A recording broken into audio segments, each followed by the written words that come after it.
It was still dark outside when I heard the pounding on my front door. I looked at the clock, 5:02 a.m. No one knocks at that hour unless something is wrong. I pulled on my sweatshirt and went to the door, heart pounding. When I opened it, my next-door neighbor, Gabriel Stone, stood there. His face was pale, his breathing uneven, as if he had run all the way over. "Don't go to work today," he said, his voice low and urgent. "Stay home. Just trust me." I stared at him in confusion. Gabriel was quiet, polite, and rarely spoke more than a few words in passing. I barely knew anything about him other than he kept to himself and had moved into the neighborhood a year ago. Seeing him like this, terrified, felt wrong. "What are you talking about?" I asked. "Did something happen?" He shook his head slowly, but his eyes were sharp with warning. "I can't explain right now. Just promise me you won't leave the house today, not for any reason." Everything seemed unreal in that moment. The cold morning air, the pink streak of sunrise just beginning on the horizon, and my neighbor, usually emotionless, now looking like a man about to fall apart. I took a slow breath.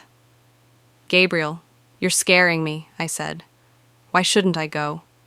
He hesitated. Then his voice dropped into a whisper. "You'll understand by noon." Before I could ask anything else, he stepped back, glanced around the neighborhood as if someone might be watching us, and walked quickly back to his house. He didn't look back. I stood there in silence, my hand still on the doorknob, my mind racing. A rational part of me wanted to dismiss it as paranoia. Maybe he was confused. Maybe he was having some kind of breakdown. But another part of me, the part that had always trusted my instincts, told me not to ignore this. And there was one more reason I couldn't just shrug it off. 3 months ago, I lost my father. His death was sudden. Officially, it was listed as a stroke, but in the days before it happened, he kept trying to talk to me about something important he needed to show me. When I pressed him, he would only say, "It's about our family. It's time you knew." Then, before we ever had that conversation, he was gone. Since then, strange things had been happening around me. A car parked near my driveway for hours with tinted windows. My phone ringing from blocked numbers with no one speaking on the other end. My younger sister Sophie, who works overseas, calling to ask if I had noticed anyone new in the area. No one had said anything directly, but I had felt it. Something was moving in my life, quietly, intentionally, and whatever it wasn't random. My name is Alyssa Rowan. I'm 33 years old, a financial analyst at Henning and Cole Investments, and someone who has never missed a day of work unless I was sick. I live alone in the house I inherited from my grandmother. It's a quiet life, structured, predictable. Until today, I made a choice in that moment. Not out of fear, but out of logic. If Gabriel was wrong, I would simply take a personal day. If he was right, I might be saving my life without even knowing it. I texted my manager telling her I was unable to come in due to a personal emergency. Then I waited. The hours crawled by. Every noise in my house seemed louder than usual. The ticking clock in the kitchen, the hum of the refrigerator, even the wind against the window sounded like someone trying to speak through the walls. By 11:30 a.m., I started to feel foolish. Nothing had happened. Gabriel hadn't returned. Maybe I was overreacting. Then my phone rang. An unknown number. I answered, expecting maybe my manager or a spam call.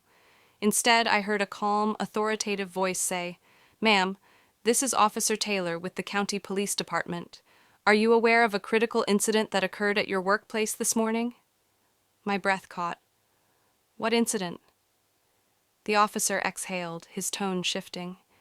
"There was a violent attack at your building. Several employees were injured. We have reason to believe you were present. My entire body went cold." "That's impossible." "I wasn't there." Silence. Then the officer replied, "We have footage of your car arriving at 8:02 a.m.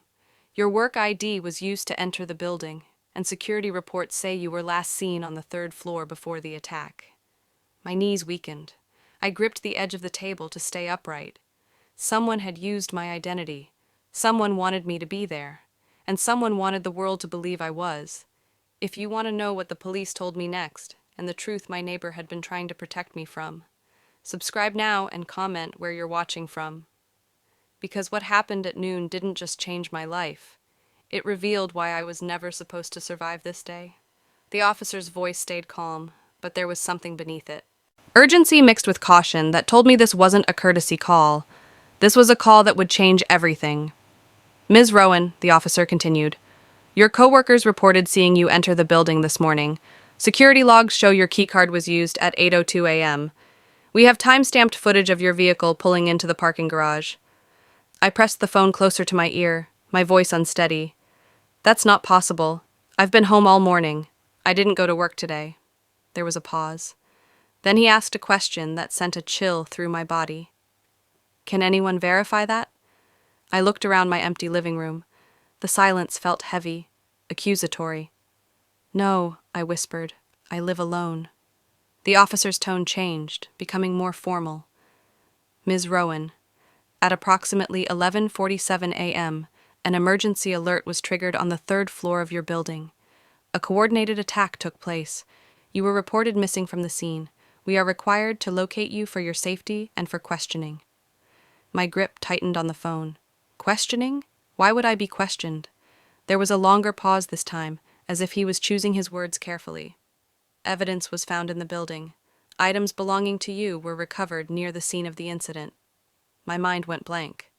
Items belonging to me. That's when I remembered Gabriel, his pale face, his shaking hands. Don't go to work today. Someone had been planning this, and I had been part of that plan, either as a victim or as the person to blame. I'm telling you, I wasn't there, I said, trying to remain calm. Someone must have cloned my keycard. Or, then a sudden thought hit me so hard I could barely speak. My car. Did you see who got out of the car in that footage? The officer responded quietly. The footage is corrupted. We don't see the face. Only the vehicle entering with your plates clearly visible. My pulse quickened. Whoever did this had access to my car or an identical vehicle. My identity hadn't just been stolen. It had been replaced. I glanced out the window, my heart racing. Was I being watched? Was someone waiting for me to panic and make the wrong move? Before I could ask more questions, the officer said, Units will be arriving at your address shortly. Please do not leave the premises. My instincts went into overdrive. If Gabriel told me not to go to work, and someone impersonated me, then police showing up might not be coming for my safety. They might be coming to take me. As soon as the call ended, I closed all the blinds and locked every door. My breathing was shallow. My mind raced back to every strange moment over the past few weeks. A man in a suit watching me from his car down the street. Emails from unknown senders asking if I would be in office Tuesday. The sense that someone had gone through my belongings when I wasn't home. It wasn't paranoia. It had been preparation. Suddenly there was a knock at my door. Sharp, controlled, not hesitant like a concerned neighbor, and not frantic like someone in danger. It was deliberate. I held my breath and stayed silent. Another knock, then a voice. Alyssa, it's Gabriel. Open the door. We need to talk. My chest tightened. I moved slowly toward the door but didn't open it. How did you know the police would call me? I asked through the wood. His voice came back low and steady. Because they're not coming to help you. They're coming to place you under federal custody. You were never meant to wake up in your own bed this morning. My head spun. What are you talking about? They staged the incident to eliminate everyone in that building, he said.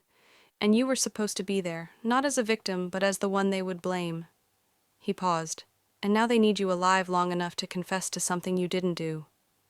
A cold realization washed over me. Whoever did this didn't just want me gone. They wanted me erased and rewritten as the villain. And whatever was going to happen at noon was never about the building. It was about me.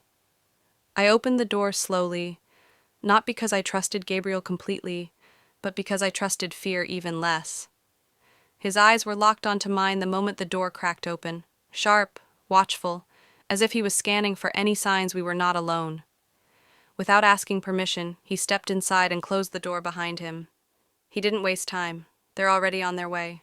He said, You have minutes, maybe less, before they arrive and declare this house a crime scene.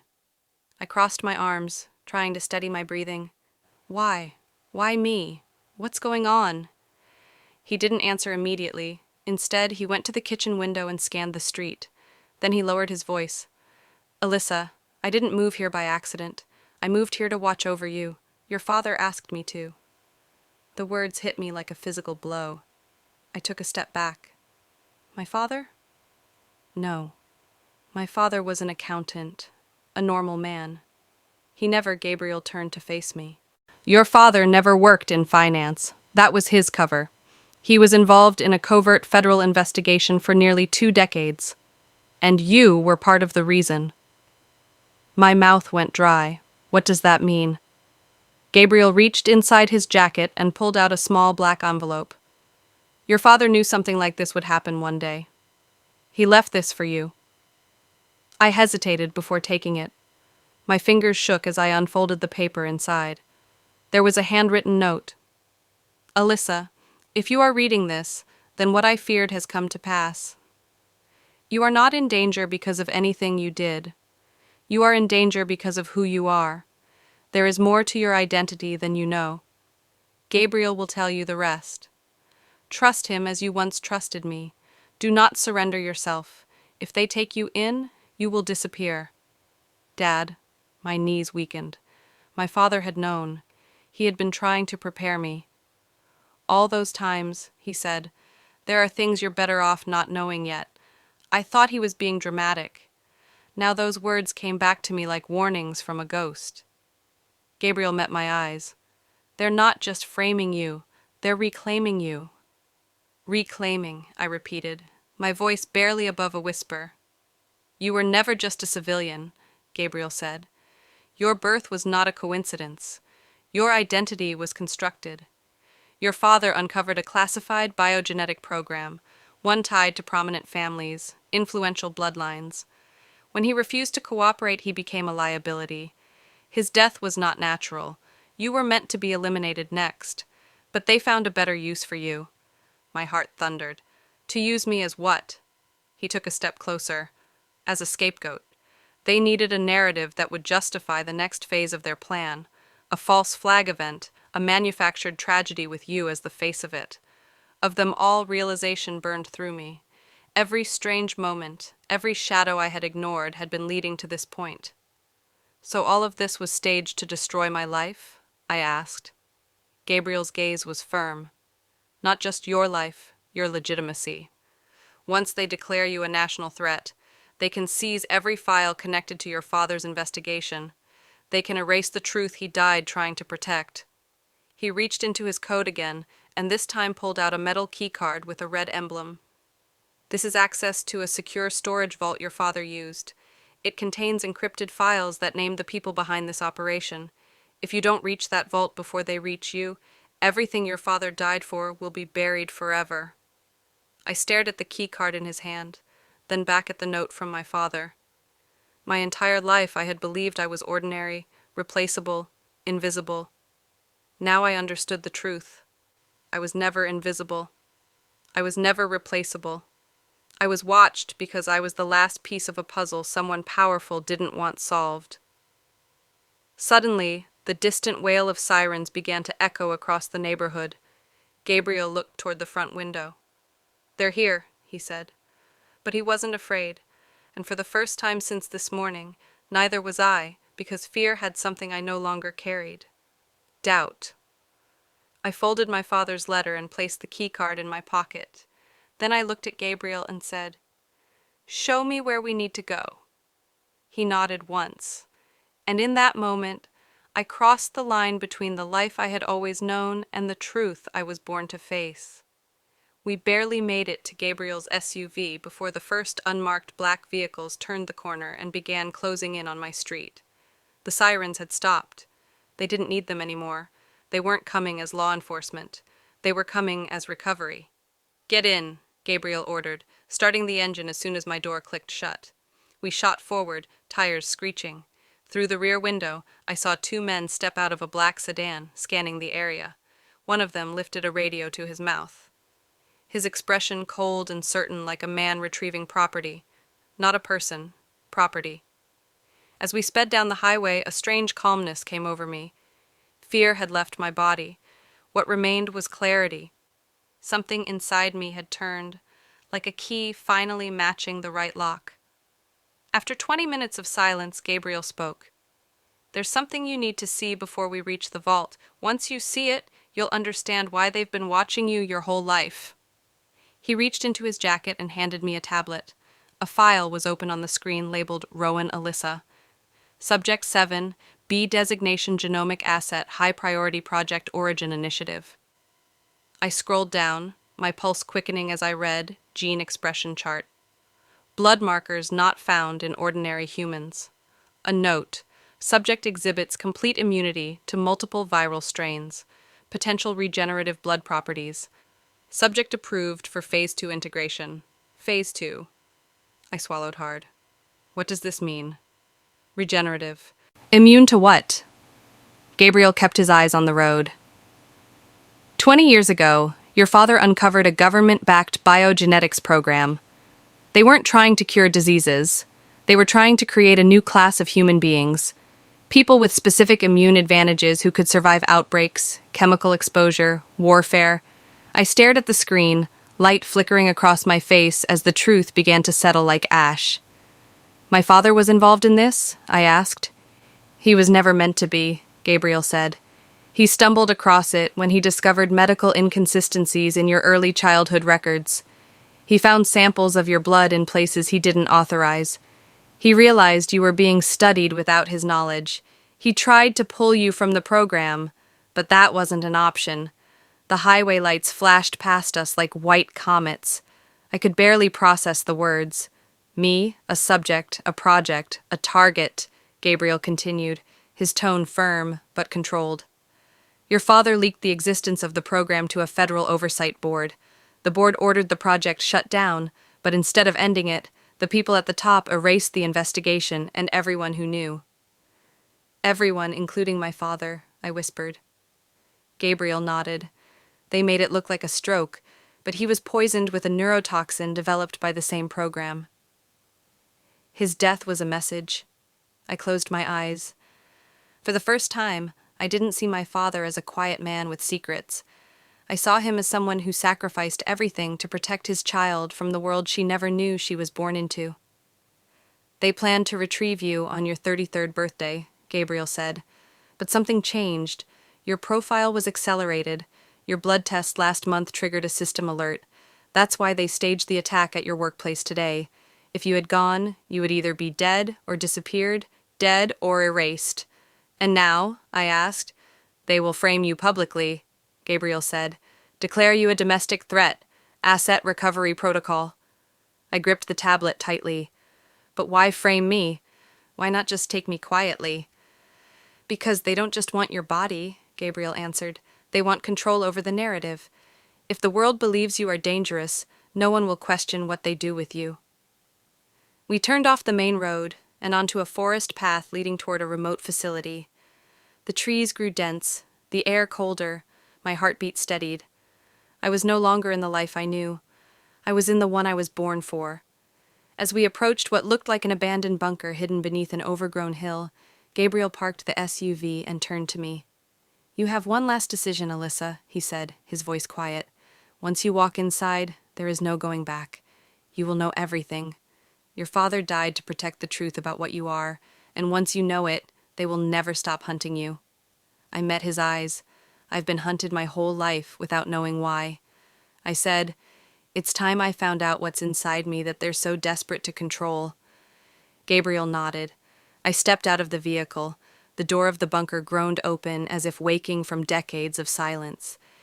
And in that moment, I knew this wasn't the end of my life. It was the beginning of the real one.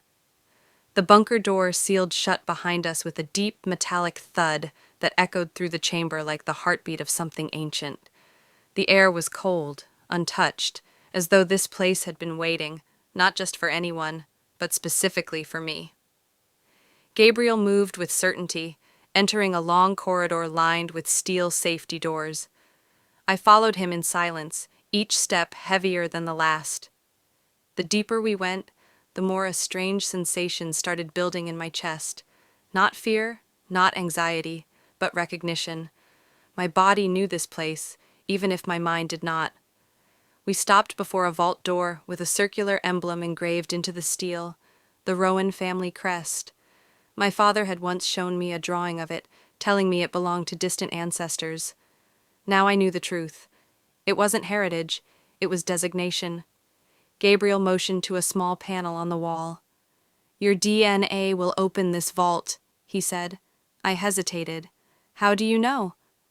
"Because your father told me," he replied. "He said the vault will only recognize his bloodline, and you are the last." The last. It struck me that I wasn't just unlocking a door, I was unlocking the final secret of my family's existence. I pressed my palm to the scanner. A pulse of light ran along my skin. The vault emitted a soft chime, then slowly rotated open. Cold air spilled out, and with it came a scent that made my chest tighten. Old paper, memory, and something else. Home. The room inside was circular and lined with shelves of black boxes, each labeled with coded numbers. At the center was a glass pedestal, and on that pedestal, sealed inside protective casing, was a single leather-bound journal. At noon, I understood why. My father's journal. Hands trembling, I lifted the casing and opened to a bookmarked page. There was a letter addressed to me in his handwriting. "My daughter, if you are reading this, then the lies surrounding your life have finally been stripped away. But what I need you to know above all else is this. You were never an accident. You were never property. You were the first successful proof that human immunity can evolve naturally. They did not create you. You were born with what they have spent decades trying to manufacture. It is not what was done to you that makes you powerful. It's what you already are. You are the future they fear." I closed my eyes as tears blurred the ink. My father didn't just die to protect me, he died to protect what I represented. Not a weapon, a hope. On the next page was a final instruction. "There is a decision only you can make. At the far end of this vault lies the master control terminal. One command will give them what they've always wanted, your compliance. The other will release every classified document tied to the Rowan Initiative to the public. Once you choose, the world will be changed forever." I looked at Gabriel. He didn't try to influence me. He simply said, "Your father trusted you to decide, not as a subject, but as a human being." My legs felt heavy as I approached the control terminal. 2 buttons glowed softly under glass. Acquisition protocol signaling surrender. Revelation protocol triggering public exposure. If I chose the first, I might survive, but at the cost of my freedom and the truth. If I chose the second, I would make myself the enemy of powerful people who had already killed to hide this secret. I pressed the second button. A low hum filled the chamber. A countdown appeared on the screen. Data began flooding onto secure channels preset by my father. Evidence, names, financial trails, all streaming to global media outlets, encrypted but traceable. There was no turning back. Gabriel exhaled. "It's done. You just changed the world." Suddenly, alarms blared. They had found us. Our time was up. But I was no longer afraid. For the first time in my life, I wasn't hiding behind what I thought was safety. I was standing in the light of truth. "We have to leave now," Gabriel said urgently. As we rushed toward the exit tunnel, my father's last words echoed in my mind. "You were not born to be controlled. You were born to reveal what control really is." We emerged into the cold night. Helicopters thundered above. Searchlights cut through the trees. But I no longer saw them as hunters. I saw them as the first wave of a dying lie, and I was no longer running from them. I was leading the fight against them because I wasn't just surviving anymore. I was becoming what my father had always believed I could be. Not a subject, not a victim, but the beginning of something entirely new. If you believe the truth should never be hidden, no matter how powerful the people trying to bury it are, make sure you subscribe right now and comment where you're watching from. Because this story is not the end.